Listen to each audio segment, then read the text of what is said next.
That's right. We're live right here at WCRS again. Right back here. It must be 5 o'clock here in the city. And yes, I'm Ann Eller. And yes, I have a very special guest today, one of my favorite guests. I'll go ahead and admit it. Anthony Price, from the executive director over there at Pathway House. And Anthony, how are you doing today? I'm doing really well, and it's good to be back in here.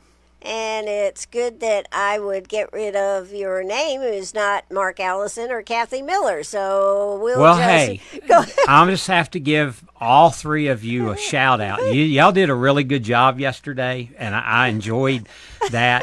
And I was telling Ann before the show, that's exactly what the framers of the Constitution intended, that the media and the elected officials work together to help the citizens understand what's going on. That's why they did it with the Federalist Papers, and I love it. I love being able to hear what's really going on, because where else do you get that? Only on WCRS. So. Well, thank you very much. Thank you very much. Now I'll go ahead and change your name. Put your name up there. It's Anthony Price. There you go. That should do it now. There he is, Anthony. Oh, it's not quite right, but it's almost right. All right, let me see. We'll fix it during Well, don't worry. I'm not quite right either, so it's okay. So anyways, it's good to have you here. How are things going over there at Pathway House? Well, we're busy, and which is a little unusual for this time of year. Our numbers are up a little higher, well, actually a lot higher than they normally would be this time of year. So I think and I was talking to my friend Rosemary down at Greater Greenwood United Ministry. I think we're all seeing a little bit of strain in our community. I think cost of living, I don't know if you saw the United Way thing about the 51% of the people in our county can't afford the necessities of life. I think some of us in the nonprofit world are seeing that strain in a lot of people right now. So. Why would that be that? But why would that be that way? We have supposedly we have lots of jobs. Yeah. Well, that's what we're going to talk about. What are the root causes that got us here? And seeing this is the thing that affects our whole community. If we don't understand the root cause of this problem, we're going to always continue to struggle. Why can't these people keep a job? And why is it easier to just do this? And there's a lot to it, but it all comes back to the same problem that's all of us are experiencing. Even our employers are experiencing, and it's all comes from the same thing that causes homelessness, and that's trauma. You know, I think that is so interesting. But when we think of trauma, we think of being in a car accident or, that type of thing. What are you talking about when you talk about trauma? And see, and that's interesting because I'm going to use a couple of words today that are overused, and trauma is one of them. When something happens, like we were traveling through Columbia, and I had a flat tire on the side of 26, and I had to stop and change it. My daughter always says that was so traumatic. Well, no, it wasn't. I'm the one changing the tire, but we use trauma, and we have to understand, and I'm going to flip my notes because I want to make sure I don't mess this all up, is trauma comes from a Greek word that means a wounding. So trauma is a wound, but it is an event that's outside a normal human experience. So like when my father passed away, I was sad. That was grief, but my dad was sick and we kind of knew it was coming, but that wasn't trauma. But I had a good friend when I lived in North Carolina. The Friday before Christmas, he was picking his kids up from volleyball practice, and when the light turned green, he pulled out, and a drunk driver killed him in the vehicle with his kids. Those kids experienced trauma because that was not a normal human experience. So there's a couple of keys. It has to be an event that's beyond your ability to cope. You just, it's so strong you can't deal with it, and that can be for a lot of reasons. But then there needs to be powerlessness. There's nothing you can do to manage this. So trauma, there's different kinds of traumas, but the key here is they're overwhelming, and there's nothing you could have done to handle or prevent or escape or do any of this. And that's where a lot of this wounding comes, but it wounds us physically, mentally, spiritually, and relationally, and that's the part we don't understand. And what I've learned, I've been working with trauma survivors for 10 years now, and of course I was in the military for 25, and you can have people trained exactly the same, and they will respond completely different to the exact same event because we're all different people. Right. So how has Pathway been able to deal with this trauma? Well, number one is it took. I mean, I hadn't been there long, and I'm talking to clients, and I'm thinking this is a trauma response. This isn't just a guy who's an addict. This is there's a trauma. That sounds like something a person with trauma would say. So we started digging into it, and for 15 to 20 years now, there's been studies that show us very strong connections between trauma and homelessness. And then once we realized that, so 5 years ago, our ministry our board decided, I kind of prodded them that way, to quit being a homeless shelter and to become a trauma ministry for the homeless. And that metamorphosis, as Chuck calls it, has grown, and because we just keep learning, and like we're still learning new things. Like we've just made some changes in the last month because we saw something, we couldn't figure out why it was happening, and then we started digging, and then when you realize, okay, that makes sense, then you start adjusting your program. So we just keep getting better and better because the more we get into this, the more we do. But see, we also have to understand is there's different kinds of trauma too. So see, this thing is built in all kinds of different layers. So, well, question: when you were in the military, you saw trauma? Well, yeah, I mean, physical trauma, that's one thing, but what about some of these other type of traumas that you're talking about? Well, so I'll look at basically you have 6 basic kinds of trauma, depends on how you define it. Sometimes there's a single event trauma, we talked about, like a car accident, okay? Right. Something happens one time, an assault or something that overwhelms you. Then there's chronic trauma. Now, this is what our veterans that are repeatedly deployed, they're running into chronic trauma or sometimes domestic violence situations that aren't long-term. Is that what they put PTSD as? Well, so PTSD is a reaction to the trauma. Okay, that's post-traumatic stress disorder. But see, the problem with PTSD is that's a clinical definition, and there's no agreement as to what that definition is.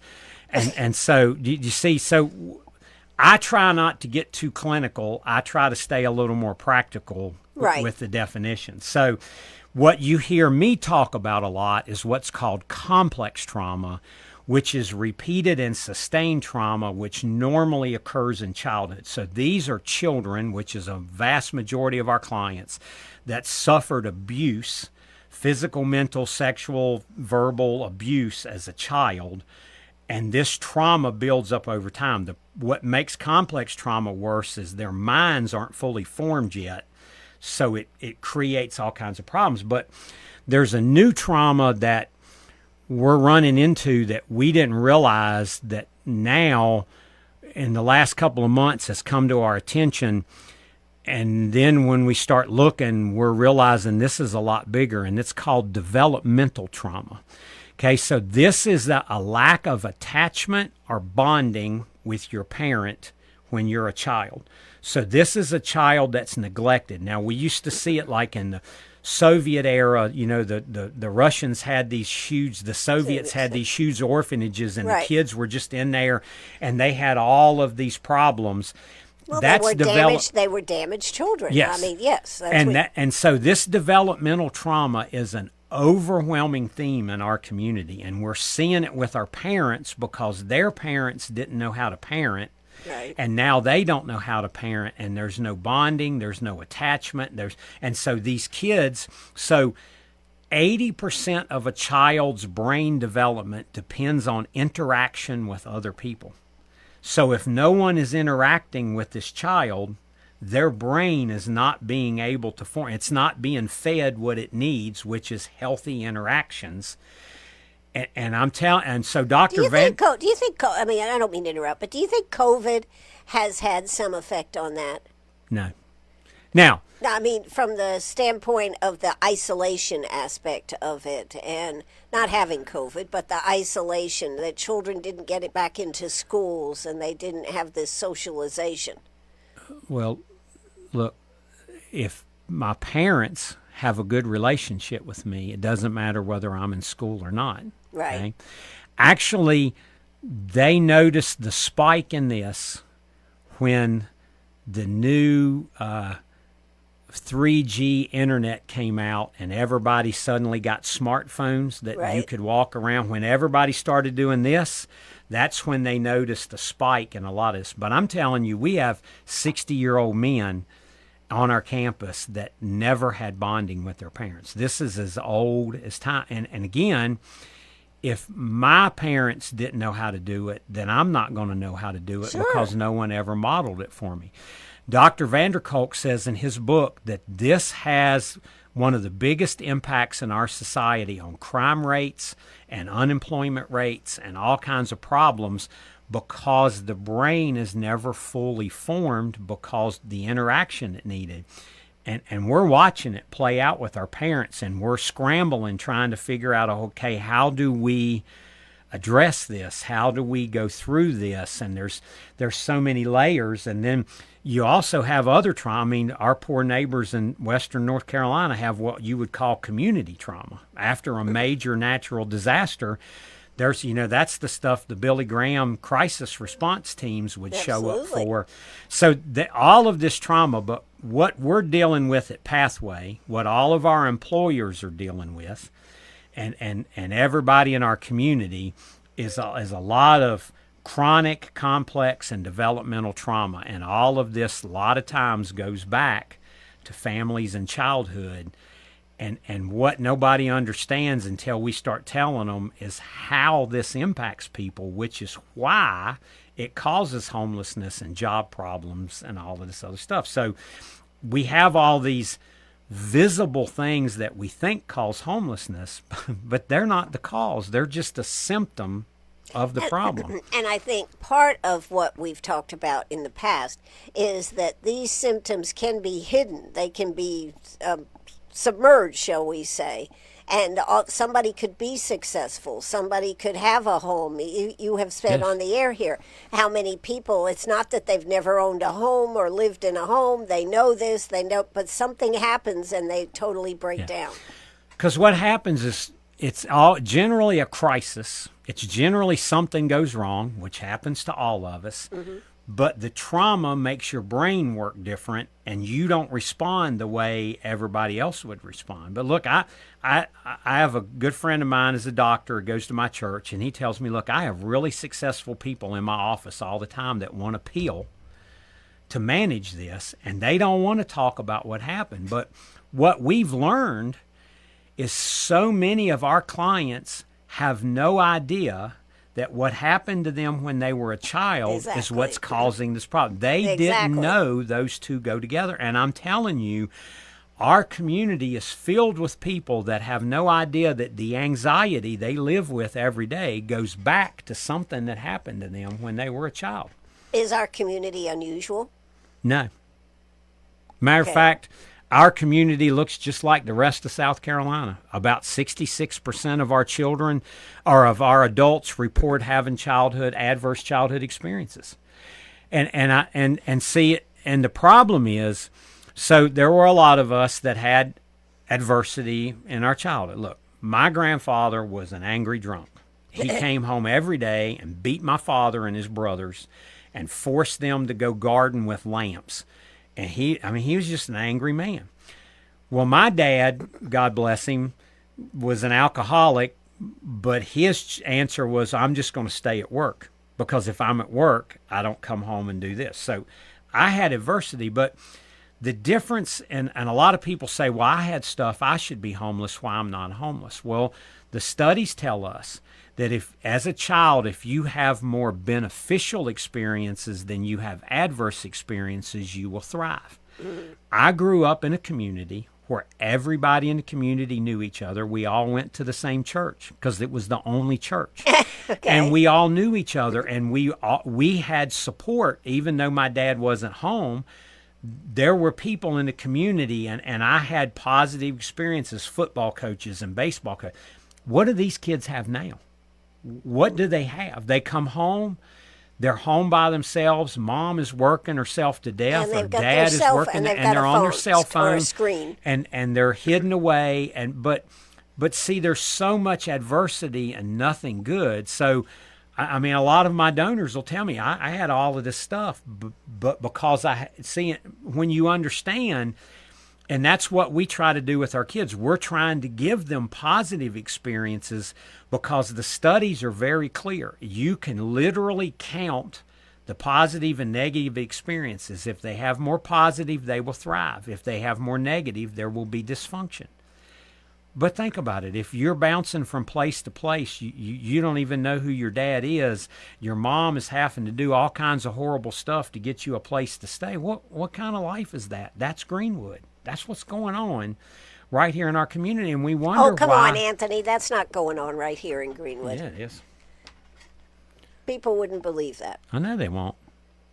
But that's why we have so much trouble finding people to work, and why people are struggling so much. And you say, well, what's with all the addiction that's running rampant? Well, it's self-medicating. It's a maladaptive coping technique because I have all this bad maladaptive. Okay, See, that's my new clinical word. training. Yeah, okay. It's an improper.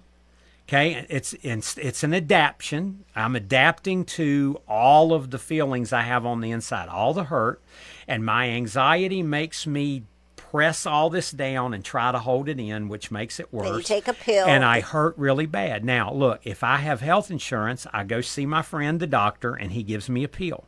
If I don't, I go see my friend, and he gives me a toke or a snort or a drink. Or a pill. Because it makes it stop for a little while. Wow. Sure. Then it makes it worse. But see, the problem with the pills is you don't feel bad, but you don't feel good. So then there's no positive reinforcement in your brain to tell you, okay, that was good, let's do that again.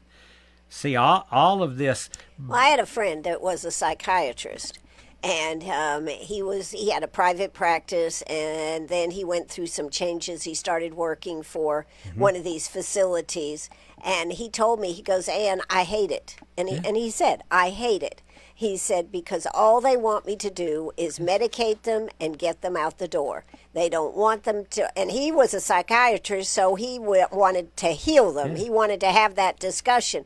They didn't want that. Give them a pill, get them back out on the street, make sure they follow up with you, and that was their answer. But see, that's the treating the symptoms. Exactly. Just like we do in homelessness. So now we don't call them homeless, we call them unhoused. Unhoused? Yeah, that's the new word. And I'm like, what does that even mean? Well, see, because the theory is, well, it's just there's not enough houses. Well, look, they've all had a house. They can't keep a house because they can't keep a job. And if you can't keep a job, how do you pay rent? See? Or pay a mortgage, And we say, oh, well, it's an addiction problem. I hear all the conservative talk people. They're all drug addicts. Well, no, they're not. Only 30% are drug addicts. Now, 90% of panhandlers are drug addicts, self-reported. Right. But only 30% of the homeless self-report being addicted. They are just trying to numb the pain. They tell me this all the time at our place. I had to do something. It was driving me crazy. And that is really sad. It is. It's really sad. And it's really sad that our society has not been able to turn that corner and say we need to do something about this. But see, we don't understand, and that's the problem with trauma. Is we just have this idea, well, this bad thing happened, you suck it up and drive on, but look, here's the problem with trauma. trauma creates this toxic cocktail of stress hormones. Okay, so cortisol, let's just take the easy one, is your primary stress hormone. It's neurotoxic, which means if it's too much cortisol, it damages your nerve endings and your brain cells. Right. It's toxic. It's like alcohol. A little bit makes you feel good. Too much kills you. Right. Cortisol creates this, and what it does is it carries through your whole body. It damages your immune system, your endocrine system. So all these autoimmune You've been doing a lot of diseases, study. You've been doing a lot of studying. I have more hours of training than you want to know, Miss Eller. So because I'm constantly trying to learn and figure out how do we better treat our clients. Right. And so that's all this autoimmune and all this other stuff. So, but what happens is when the trauma becomes strong enough, when we're into complex trauma, the nervous system functions start to decouple, which means they stop talking to each other. Okay, so the left and right side of the brain stop talking to each other. If your trauma's severe enough, your mind and your vagus nerve stop talking to each other. You have no mind-body connection to even know how you feel. But the biggest problem that we now understand, thanks to neuroscience, which helps us understand, is trauma physically changes the brain, and there is significant evidence that trauma alters the structure of your DNA, which means you then pass that down to your children because your DNA has been altered by the trauma you experienced as a child. Well, then this is frightening. How do we stop this? Okay. So let's talk real quick. Let me finish. So there's three parts of the brain that are there's three parts I want to talk about. First part, prefrontal cortex, the thinking part of your brain, which is the last part of your brain that's formed. Men, we're 26 years old before our brain is fully formed, okay? We've that been explains talking about a lot. that for years. Yep, explains a lot. Women are 24, but men are 26, while we do a lot of dumb stuff when we're in our early 20s, okay?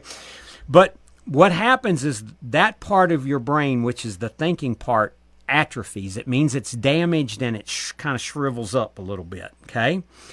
And then you have the hippocampus, which is your memory, okay?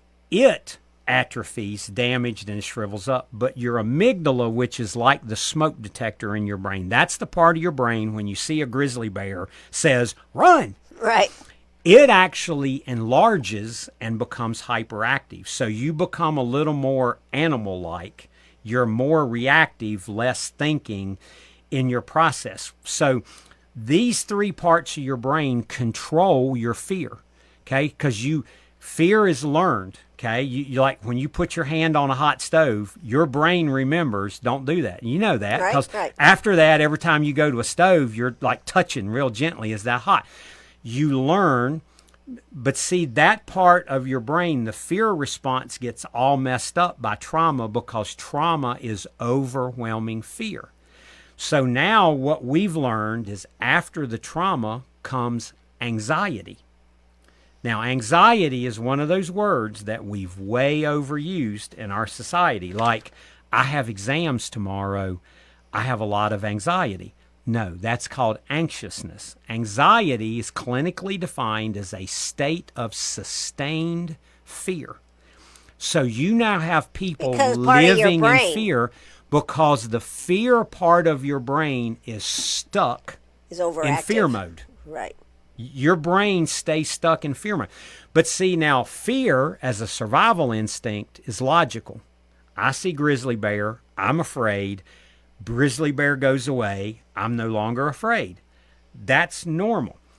In anxiety, there's no logic.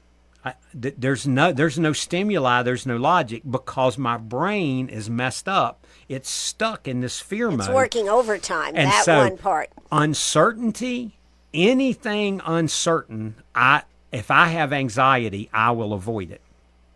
And here's the one that got us, that took us down this road.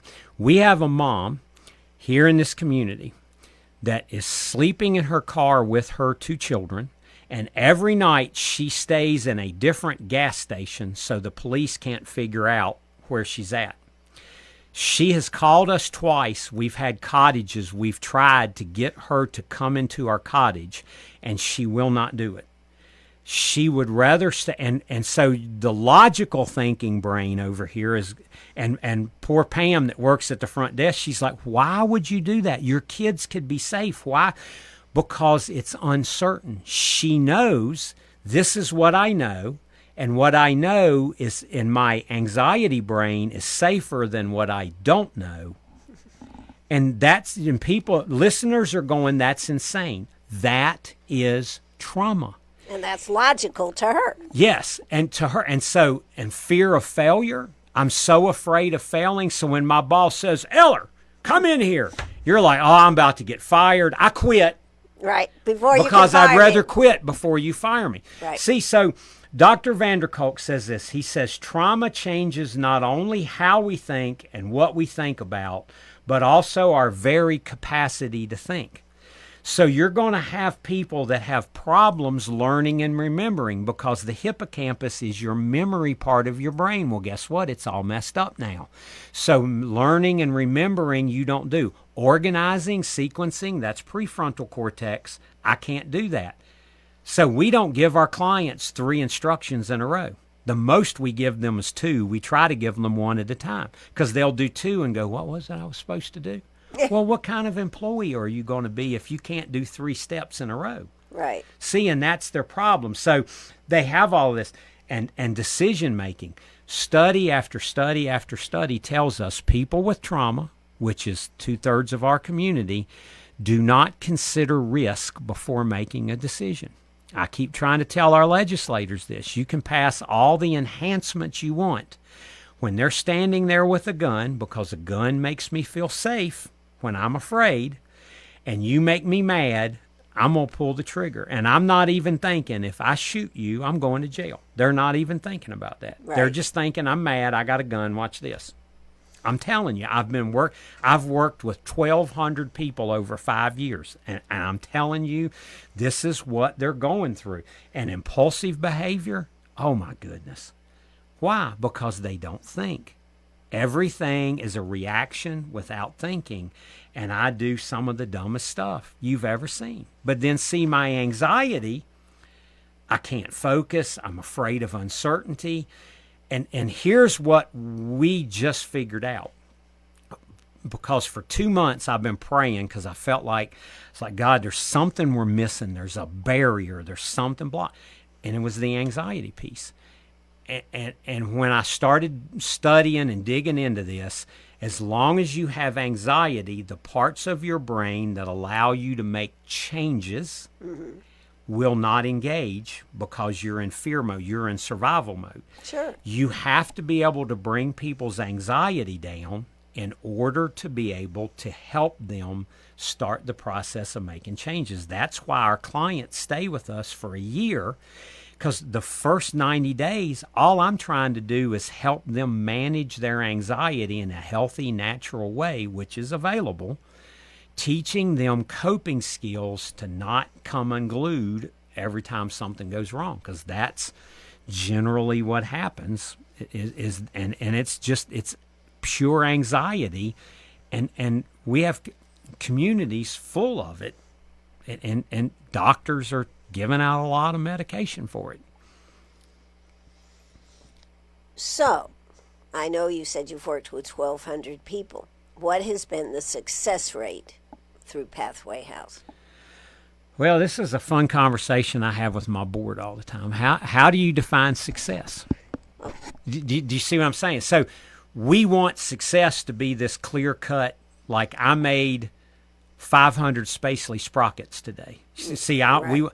doesn't look that way. So if I have a client who came to me with cataracts so bad that she had to feel with her feet to walk, and the Lions Club got her eye surgery, and we got her into an apartment where she's living on her own, to me, that's a success story. Right. If I have a client, last time I was in Eaton, that was Employee of the Month, 2 days ago, had a lady stop by the office and drop off some donations. And she said, I just wanted to tell you that this person is doing really well. I didn't even know who it was. Chuck knew. Right. it was a former client, and that was his wife saying, hey, he's doing really good, and they're donating to the ministry. So there's been a lot. But how do you get somebody out of the anxiety? Okay, rephrase the how do you get somebody out of this anxiety phrase? And can you actually change the brain to react differently to what their problem has been? And I didn't even feed you that question. That's a great question. All right, so I'm here's pretty the smart. thing. I've got this. Yes. I got this thing. Yeah. So, and here's the thing that's missing a lot, because neuroscience helps you understand. Medication can help you control symptoms, but trauma can only be healed in relationship. Now, here's the thing about trauma. You're not ever going to be 100%. Okay, just like I had this thing on my arm and they cut it out, I'm going to always have a scar. Right. It's always going to be there. Right. Okay, there's always going to be trauma scars, but you can heal those wounds. Physical, mental, spiritual, and relational can be healed, but it only happens in relationship. And I'm just going to be honest. It happens the best when they have a relationship with Jesus Christ. Because he is the great physician. But the way we work is everything on our campus is about safety and a relationship. All of my training repeated over and over and over. The therapeutic relationship accounts for twice as much positive change as the technique used. Meaning, in simple English, my relationship with my client is twice as important as anything else I'm doing.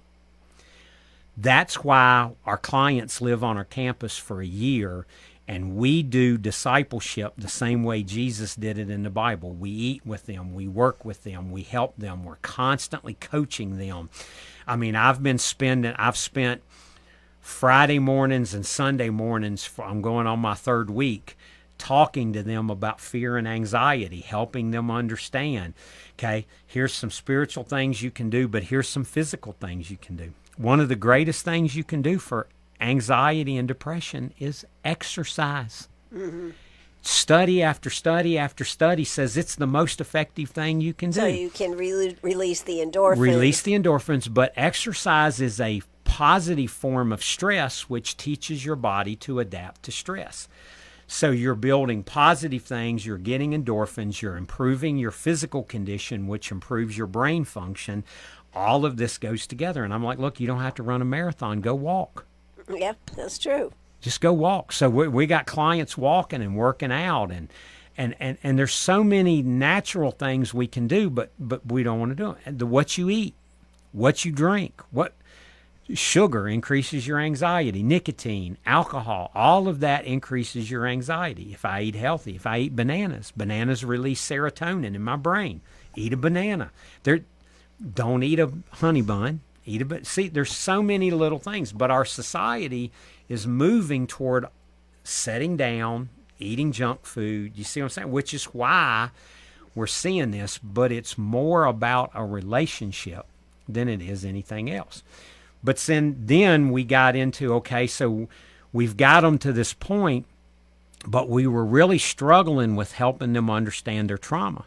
And we've tried 2 or 3 different resources of other programs.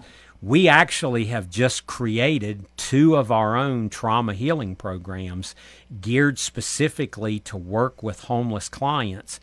And I'm telling you, on day 2, on class number 2, what we hear over and over and over is, wow, I had no idea that all of my anxiety was caused by what happened to me when I was a kid. They have no idea.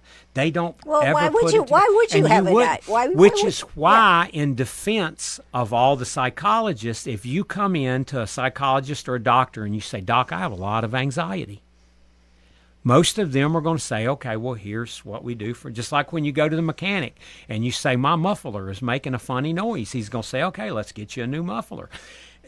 But it takes a new brain. Yeah, but you can't. But you can rewire your brain. Right. And you can eat things that make your brain healthier. You can do things that make your brain healthier. Look, study after study after study tells us prayer strengthens the neural connections in your brain and calms your anxiety. And was not a Christian study. They said, I don't care who you pray to. Well, meditation. Yeah. Well, not meditation. meditation. No. Okay. Because meditation is basically a Hindu form of prayer. Okay. But I'm just going to tell you that prayer and Bible reading, because look, a lot of these people have been told all their life, you're a mistake, you're a problem.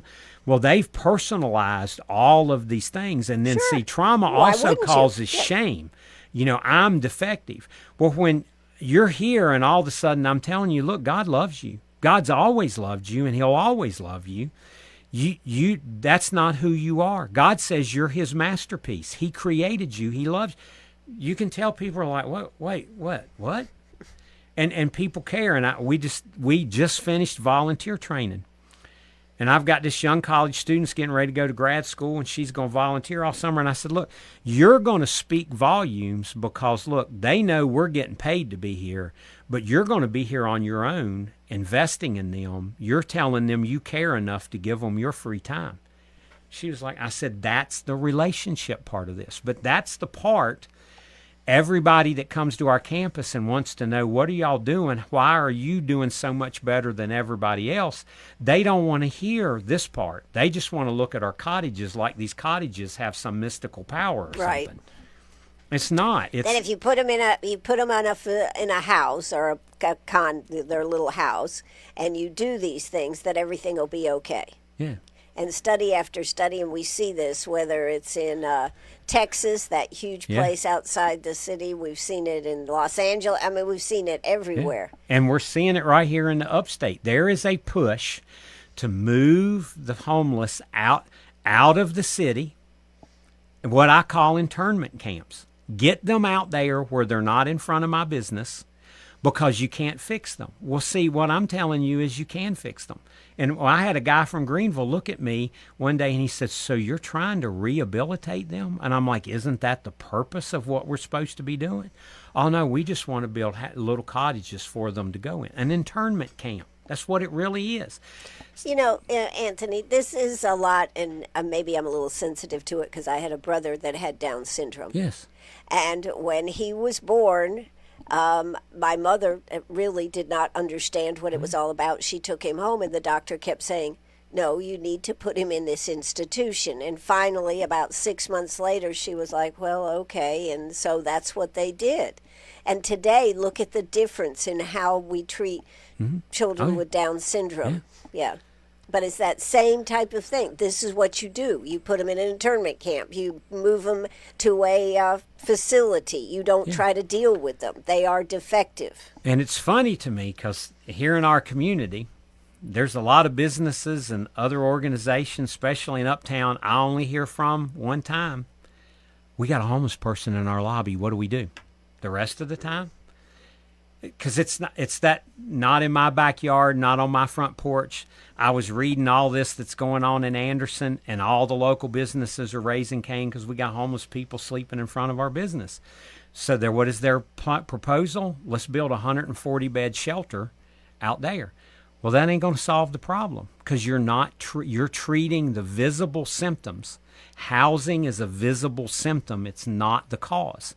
Addiction is a visible symptom. It's not the cause. If you don't treat the cause, look, I can break my leg. Okay, I joke about this all the time.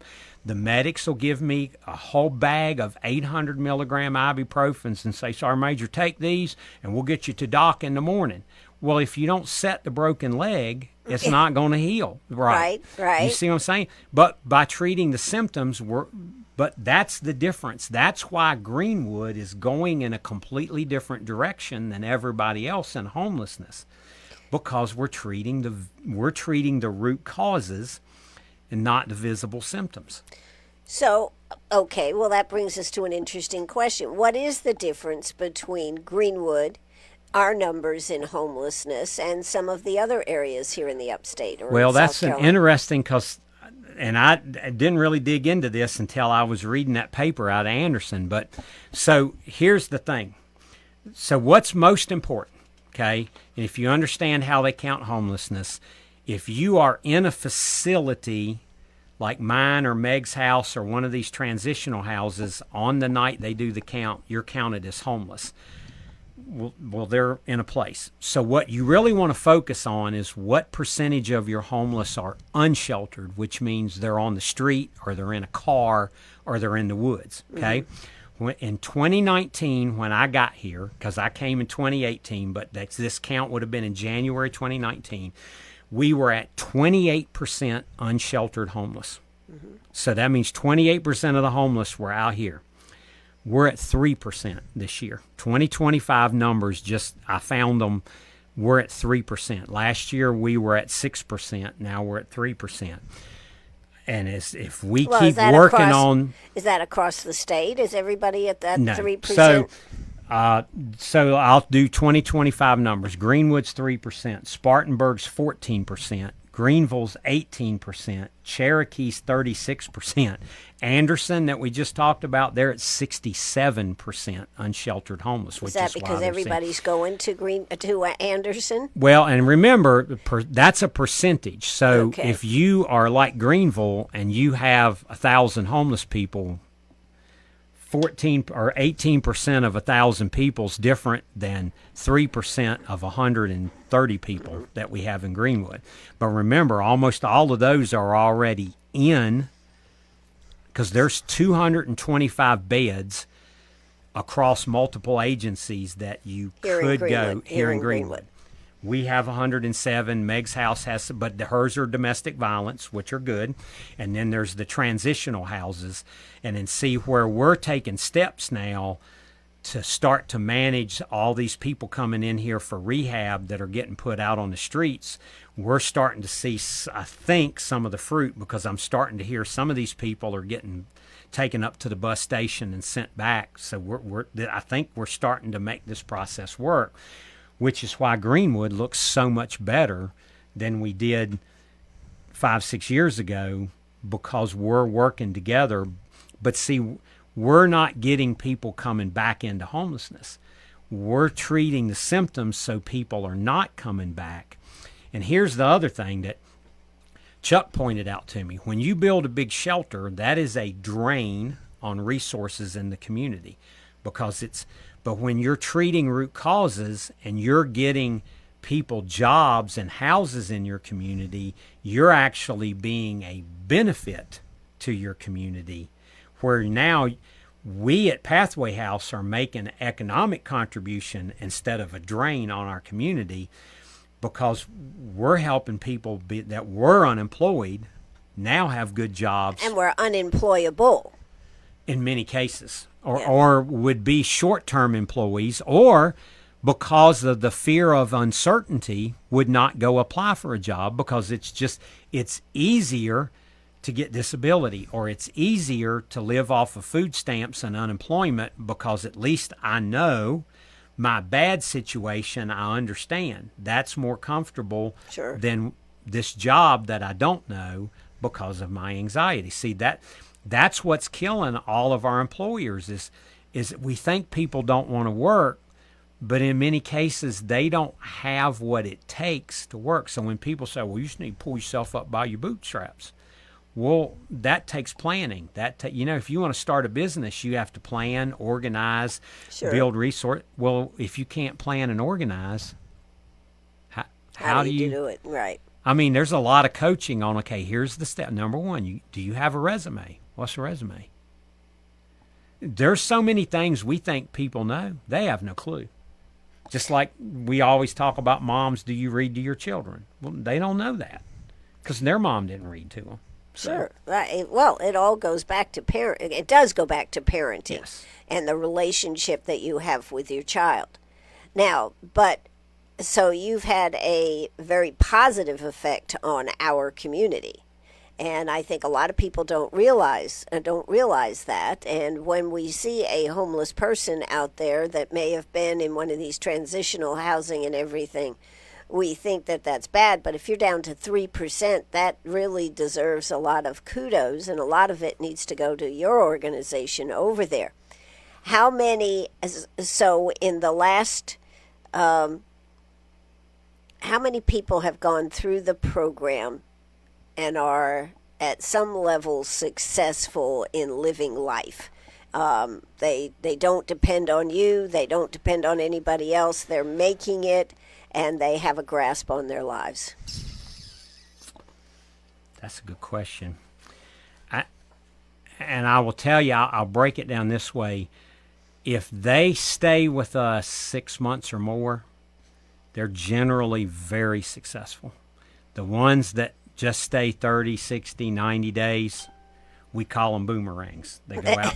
And that was part of what got us. Was originally we were a 90-day facility, and then we were, so I'll just look at last 12 months, okay? So we had 366 different people on our campus. Now, 80 of those were children. Right. Okay, so 366 people. Out of that group, 112 people got a home, and 108 people got a job. Now, it's not uncommon for us nowadays to have people that already have jobs come to us because they can't afford housing. Because if you haven't checked rent prices around here, it's Right. absolutely insane.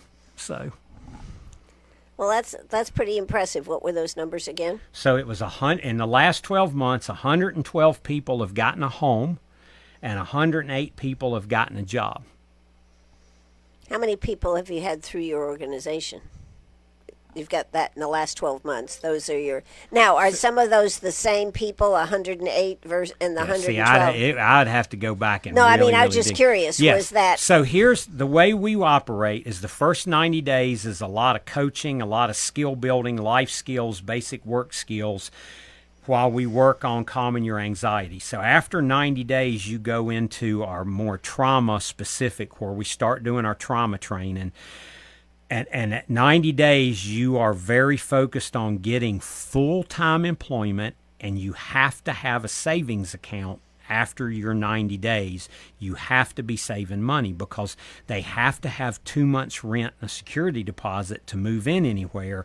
So that is a requirement. Accountability is a really important part of our program. Now, accountability is not being hard. Accountability is saying, I think you can achieve this. I'm going to help you get there by holding you to this standard. So if you cannot work, you can't stay with us past 90 days because everything after 90 days is about getting a full-time job.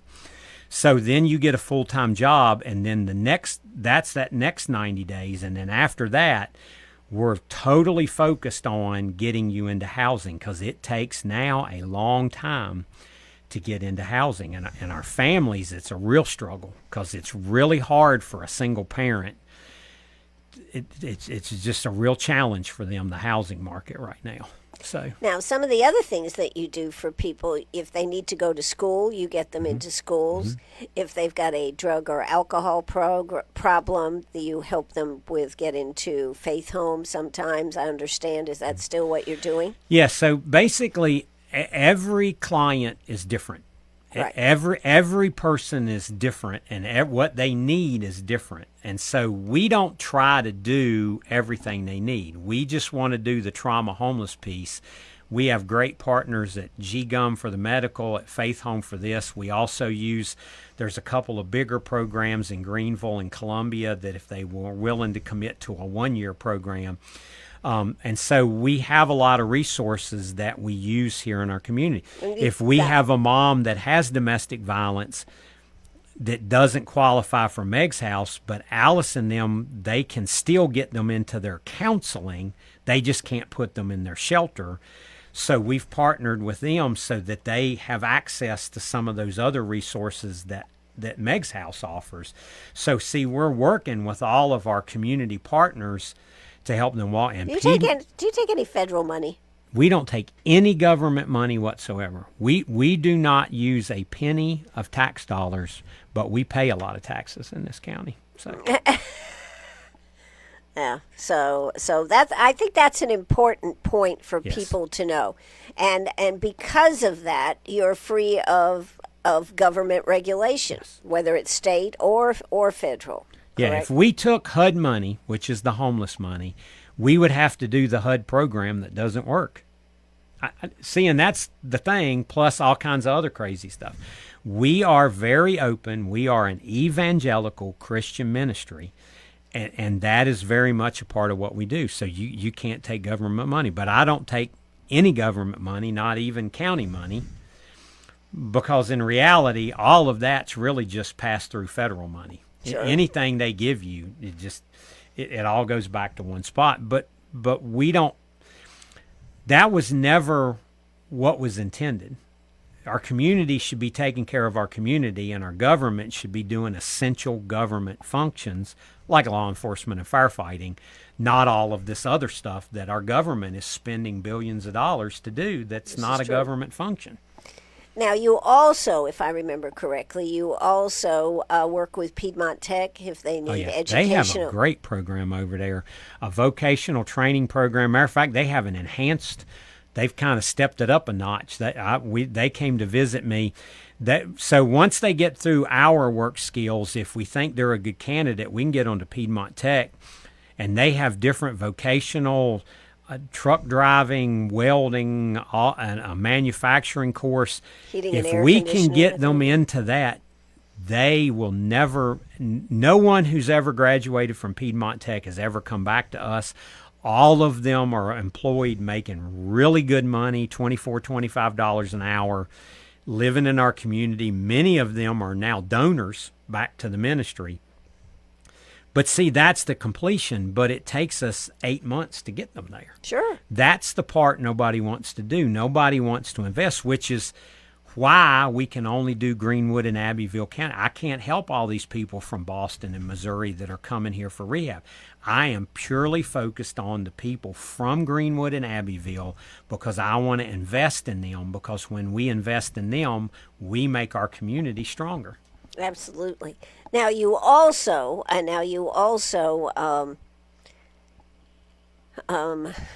okay, I lost my train of thought. Okay, I'll admit it. You also have quite a staff. That's what I wanted to say. You probably have more staff than what most people would think, and you invest a lot in your staff. Tell us a little bit about that. Yes, so we have basically three different. So we have a thrift store which is staffed.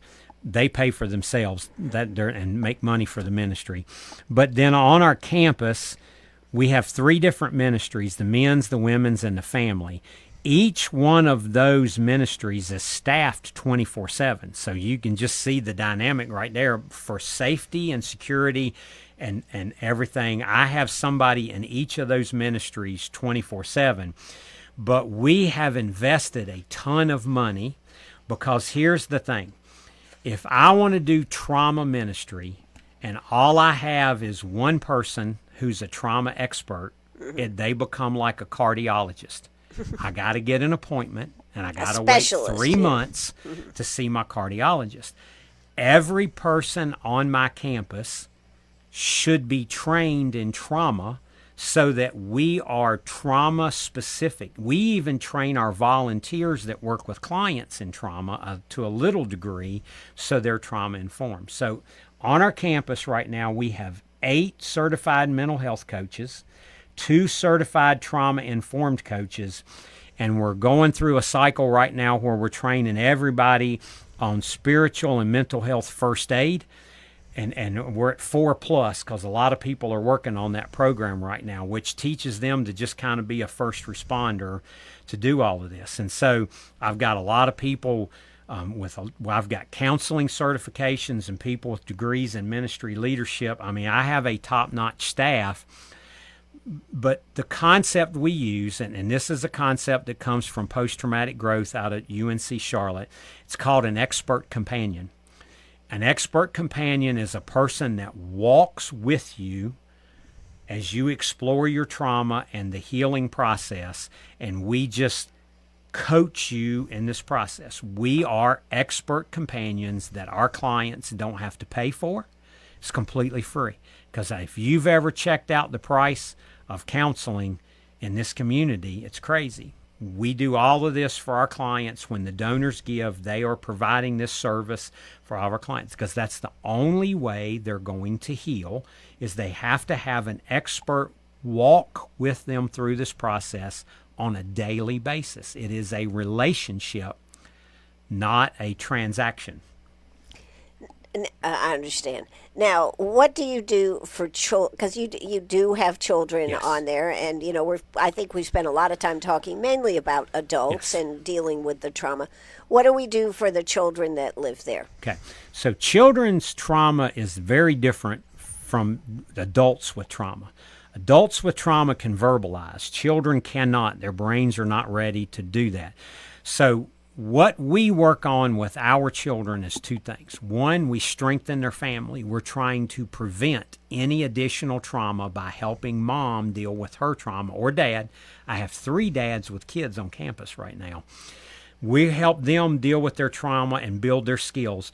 But with our kids, because we understand that the more positive experiences you have, the less trauma will affect you, we're very much about building positive experiences for our kids. So, you probably saw where Chick-fil-A came in and did meals and played kickball. Well, see, churches have picked up on that. I've got churches that are coming in, cooking out, and doing kickball. We're doing events. We just did our youth carpentry where I our saw youth that, are right.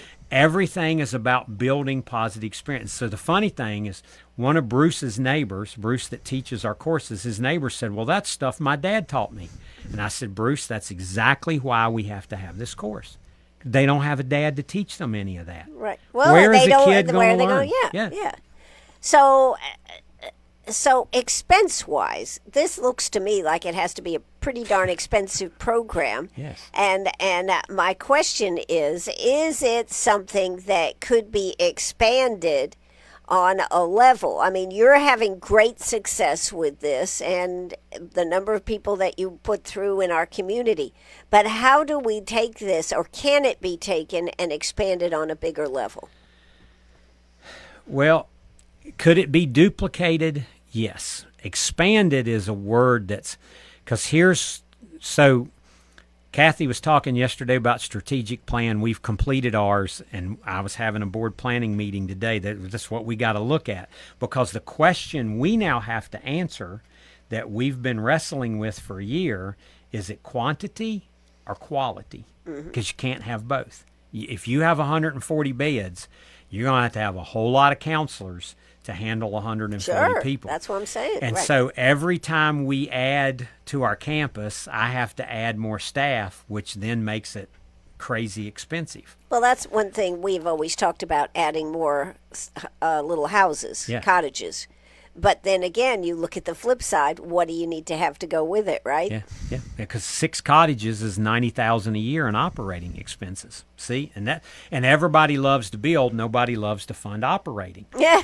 And it's true. So could it be duplicated? Yes. We actually have a guy out of Anderson that has come to us. He is actually wanting to build like a duplicate of Pathway Village for his families. We've offered to let him come. We will invest in him because he is interested in the trauma piece. Everybody else that's come down here just wants the cottages. Give me the specs and how much did you pay for them? And we tell them don't come because we're not giving it to you. You can go find your own. Because I understand. It's not the cottages. And so could it be done? Yes. But look, I've tried talking to a lot of people, some that have been doing this for years, and they don't want to hear it. No, and it's They'd not rather warehouse people. Well, it's just this is what we've always done. I mean, other people would rather warehouse people. And it's, but I'm just going to tell you that this is very hard. One of the biggest challenges for me is keeping my staff from getting just so completely burned out, because it's really hard when you're investing in people and 15 days into the program, they blow it all up and you just keep getting frustrated. And so that's compassion fatigue, is when you have secondary trauma plus burnout. Okay, so there's vicarious trauma, the trauma you get from other people, which is very real for us. But when you add burnout with it, you get compassion fatigue, where you just don't want, and that's, so having self-care plans is a mandatory part, having training for our staff.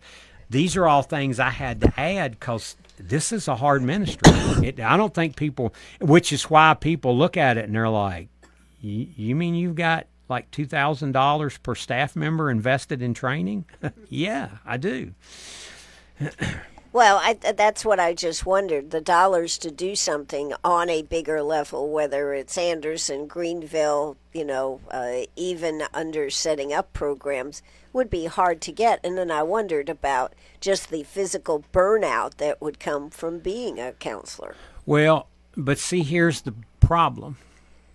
What's the cost if we don't do it? Exactly. I mean, I agree. The millions of dollars the federal government is dumping into homelessness only to have it continue to grow. And every year now we reach new record levels of homelessness, but every year we keep dumping billions more. It's costing us more to treat this. And see, Greenville's approach is, let's build a bunch of little houses and shove everybody out here. Well, who's going to pay for it? The taxpayer. Guess what? Taxpayers aren't paying for anything I'm doing, because the community's paying for it. And why is the community paying for it? Because I can show you that we're having a real impact in our community. When you see the stories of the people whose lives have been changed and now they're changing our community, that's what people want to see. And what I hear from our donors is you're different. Right. And we are different. But I've been told multiple times, you're a model for everybody else, but no, it's a really hard model.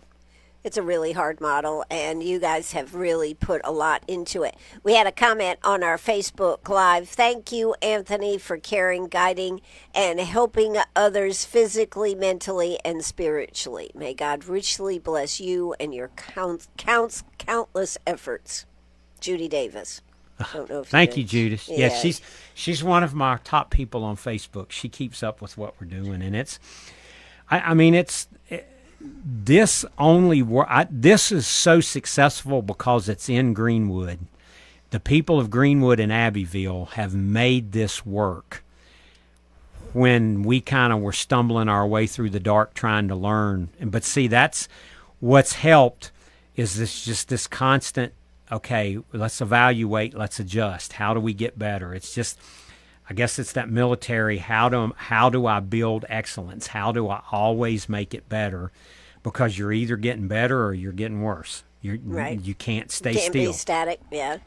So what's the future of Pathway House? That's a really good question. Okay. And so I will just tell you that literally we just had board planning meeting this morning. These are the conversations that are going to start happening. We have a board retreat in August, and our board. So in the near term, I've got some facilities that are original to our campus that need some little TLC. Mm-hmm. I've got some hail damage, and I've got some facilities that in my immediate term I've got to fix up. Right. But the board has now getting ready to start the process of, okay, what's it look like? What is it we want to do? And we've got to wrestle with that. We've got to do the same thing the county's got to do. We need to come up with a new strategic plan. Where are we going? But I have a phenomenal board of directors that this is going to be a fun trip to kind of figure out, because in the past it was build, let's meet the need. I feel like we're meeting the need.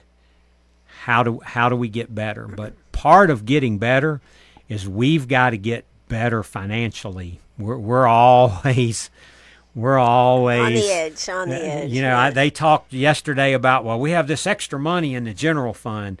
That don't happen at Pathway House. Kathy knows that. She worked in the nonprofit. There is no extra money. Many times we operate on a faith budget. God, this is what we need, and we're counting on you. He's always provided through the great people of Greenwood. But now, what is it? What is it the people of Greenwood can do? Give, and you can give in a couple of ways. And nobody likes to hear this, but every nonprofit needs money. I just had a couple of ladies come in from a church. Well, we wanted to give money, and I said, well, that's good because I have utility bills I have to pay. when you have 70 people on campus, CPW is not my friend. Now They're great. I love them. There's a reason they have to bill that, but I get a lot of bills from CPW. I get gas and see all of this stuff has to happen, and that's why I say operating expenses.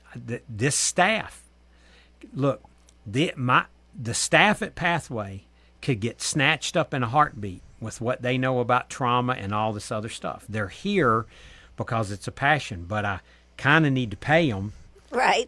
We're way below what federally funded nonprofits are paying their people because we just can't do it. And so cash donate money drives the train because there's bills that have to be paid. But donations in the thrift store, when you donate to the thrift store, that becomes money that comes back into the ministry to help us pay to operate all of this stuff. I mean, think about the food. We're doing, it's some crazy number. Let me look here. In the last 12 months, 56,205 meals served. 56,000? 56,205 meals served in a year. That's unbelievable. I don't think I saved it. I didn't say. I had it written down, and I didn't bring it with me, what we'd done in 5 years. But it's crazy. You can just take that and multiply it out. You start to see the dynamic of all of this, and there's... That's why the program isn't easily and transportation, duplicated. I mean, we're constantly driving people to all the places they need to go to get all the help they need. We take them to work for the first 2 weeks until they get a paycheck and can afford their own you see, it's just... all of this comes and all of that, but then we have a lot of people that are really good at donating supplies. We have a list on our website. I mean, think about how much toilet paper we go through. Yeah. And laundry pods, not liquid, because if you give the men a bottle of liquid detergent, they'll dump the whole thing in the machine. But there's just a lot of, but meal donors. God bless our meal donors. So what do I you don't mean know by what that, we meal would donors? do if without the people that come in the evenings and bring meals. But we have a lot of vacancies, especially on weekends, for people to provide a meal for our clients, because that's what keeps our food costs down. If we had to cook 3 meals a day for our clients, we'd be almost. But like there's South Greenwood Pentecostal Holiness Church that's literally almost our neighbor. They come twice a month and do meals for our clients. We've got churches that are doing 2 and 3 meals, different groups in the churches. We've got families that do meals. That stuff is huge. That when you prepare a meal, because now I don't have to have a cook in there cooking and all this other stuff. Well, and the donations that you do get in, Yes. you can use to Yes. pay the utilities and the gas Yeah. and all these other things. And then, but even weird stuff like, so when Trincy has an event at the chamber and they have leftover stuff, she brings it to us because we're going to use it. Right. You see, Piedmont Tech has a big event. When they get done, they bring the stuff to us because you know what? We'll take it. And so all of that helps because, as Ben Franklin said, a penny saved is a penny earned. And I don't have to fundraise. It's like the hospital. And a lot of people don't know this. When we don't get money from the hospital gives us something more valuable than money. Linen service. Wow. God bless Dr. Logan and the hospital. Our ministry would be in such a horrible place if it wasn't for health care. Well, that's a little known fact. I didn't know that. Yeah. See, and well, we don't say it a whole lot because I don't want them to get overrun, but we would be in, I don't know what we would do. I mean, the cost of that would be astronomical.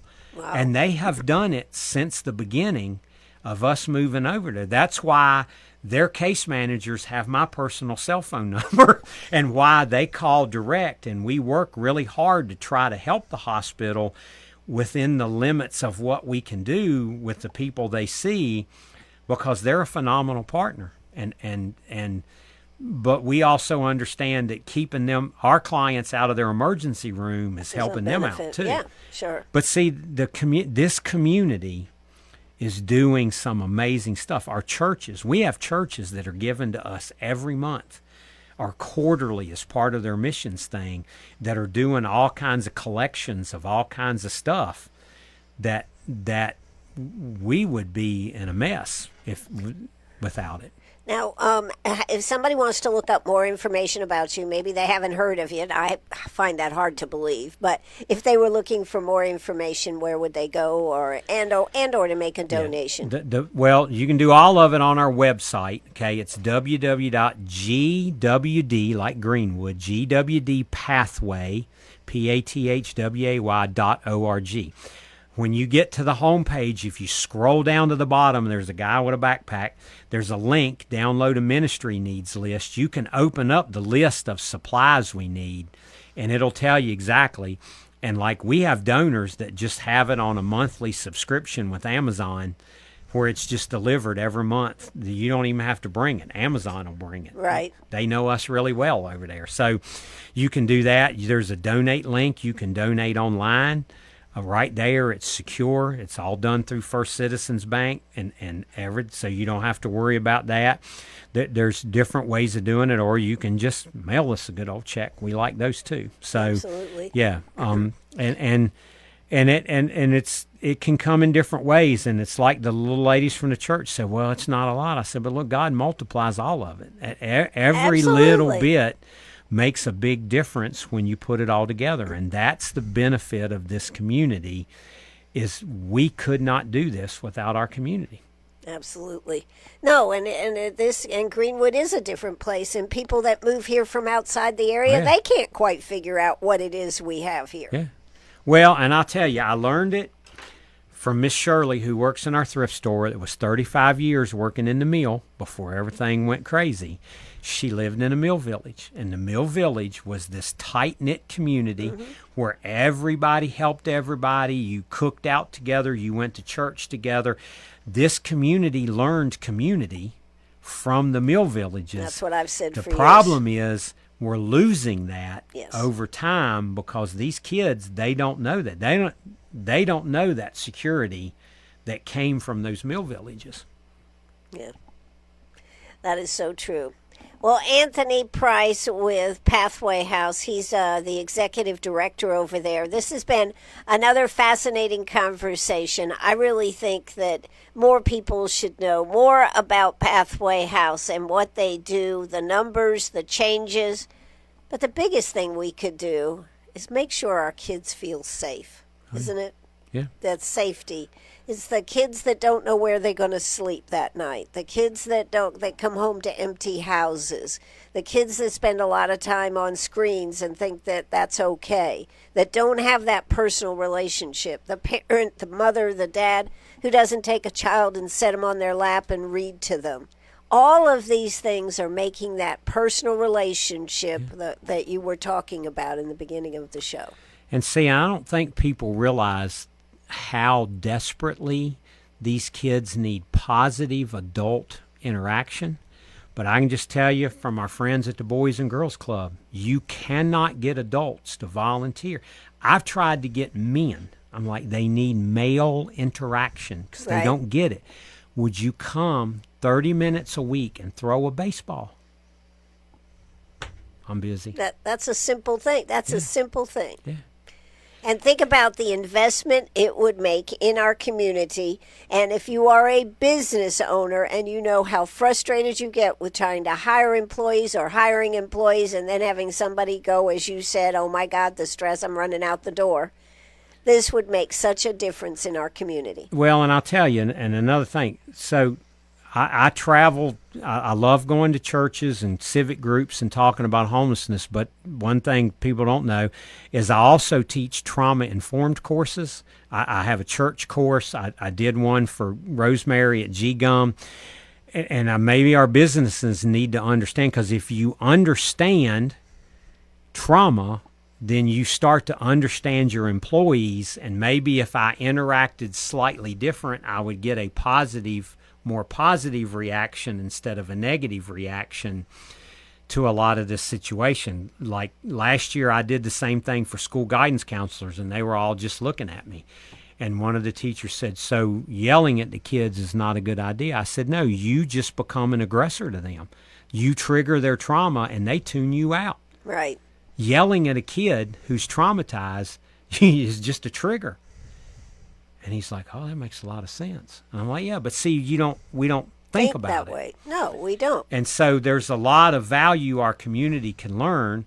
I've seen a program where businesses put in some people to help employees with issues so they didn't have to take time off from work, doing some trauma stuff, and their employee retention went way up and their missed work went way up because they understood what was going on. And see, Sure. But when I have an employee, and I'm like, Eller, get over here.